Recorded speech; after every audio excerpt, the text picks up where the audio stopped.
House said it was willing to sit down with the Taliban. Tonight, we have another disturbing story to report. The Obama administration has confirmed to Fox News that earlier this month, members of the National Security Council met with this man, Abdullah bin Baya. He is the vice president of the International Union of Muslim Scholars. Now, this is a group that openly supports Hamas and calls for the destruction of Israel. Now, the group was founded by an Egyptian cleric who in the past has called for the death of Americans and Jews and is banned for ever stepping foot in the United States. Now, this highly controversial meeting with bin Baya was first exposed by the Investigative Project on Terrorism. They provided us with this photo. Now, the sit-down was reportedly requested by Gail Smith. Now, she is the NSC's Senior Director of Development and Democracy. Now, a senior administration official told Fox News it was intended to, quote, discuss a wide range of issues, including poverty, global health efforts, and bin Baya's efforts to counter the al-Qaeda narrative. Ms. Smith stated that she looked forward to working with him and with other faith leaders on issues of mutual interest. Really? Joining me now with reaction, former New York City mayor. Hamas charter calls for destruction of Israel. Kids can't go to the White House, but he can? This is completely impossible to understand.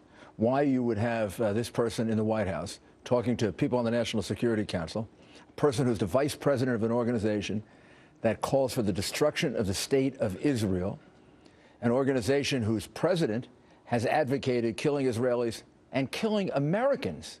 And he's the vice president of the group.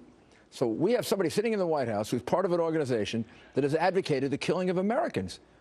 What is going on in the White House? Where are they? What planet are they on? I mean, I got to be honest. What could they learn from this man? Nothing.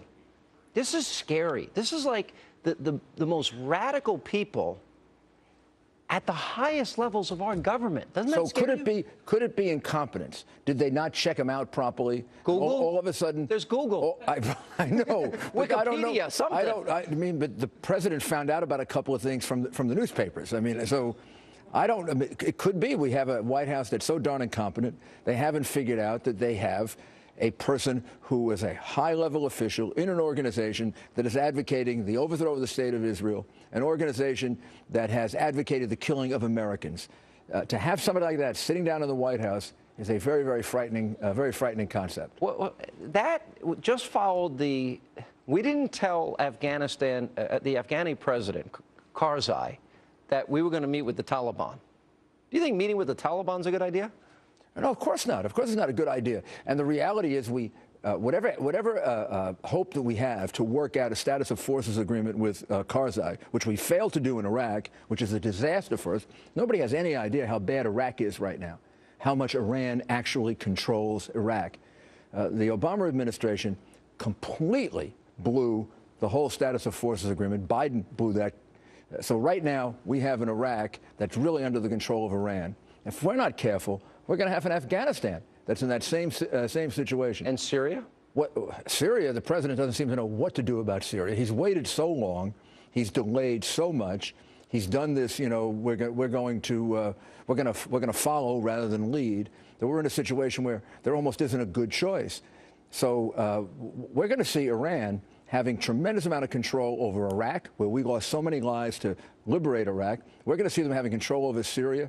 If we're not careful, they're going to have a great deal of control over Afghanistan as well. So you're basically saying the entire Middle East is going to be radicalized? Well, every single thing that you can look at in terms of our foreign policy, since Barack Obama came into office, America is in much greater danger. Our relationship with China is worse. Our relationship with Russia, the reset of our relationship with Russia is a joke. I mean, the reality is we reset it, and now things are much more dangerous. The Middle East is considerably more dangerous. We've got this guy Snowden, who's a fugitive. China's not going to give him to us. Russia's not going to give him to us. And Ecuador and Cuba are just waiting to, stick it in our face. Why doesn't the president, if you were president, I think I know you well enough, wouldn't you say, fine, you're going to play games and stick your finger in our face? I'm going to deploy those missile sites in Poland and the Czech Republic. Well, this is the beginning of it. I mean, both he and Hillary Clinton, at the very, very beginning of the administration, gave up the nuclear defense of a lot of Eastern Europe in order to reset the relationship with Russia. Well, this has become a total failure. They never, never should have done that without, first of all, they never should have done it. But if you were going to do it, you should have gotten the concessions in advance. These people were so incompetent that they gave away their leverage, and now they have no leverage. I think Putin looks at them and laughs at them. I mean, when I watch Putin sitting there, I see a man who was, the head of the KGB, very tough, strong, probably totally amoral human being, but tough as nails. And he looks at Obama and he says, man, I can roll all over this guy. And we look weak. Well, we sure look weak. I mean, it isn't just Obama who looks weak. It's the United States of America that looks weak. Yeah. All right. Maybe they could have learned a thing or two when you kicked out of our country. The bullies and tyrants only respect strength. Well, they you do not. Out Arafat. I kicked Arafat out of the. And then you didn't take the money. I didn't take the money from the Arab princeling or whatever the heck he was, who used it to try to criticize America's relationship with Israel. Said, keep your $10 million.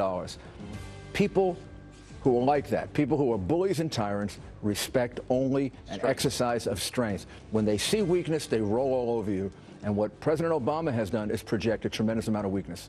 All right, Mr. Mayor, good to see you. Thank you. Thanks. Pretty sad story. And coming up next, a shocking new poll reveals Obama supporters. They actually think that the Tea Party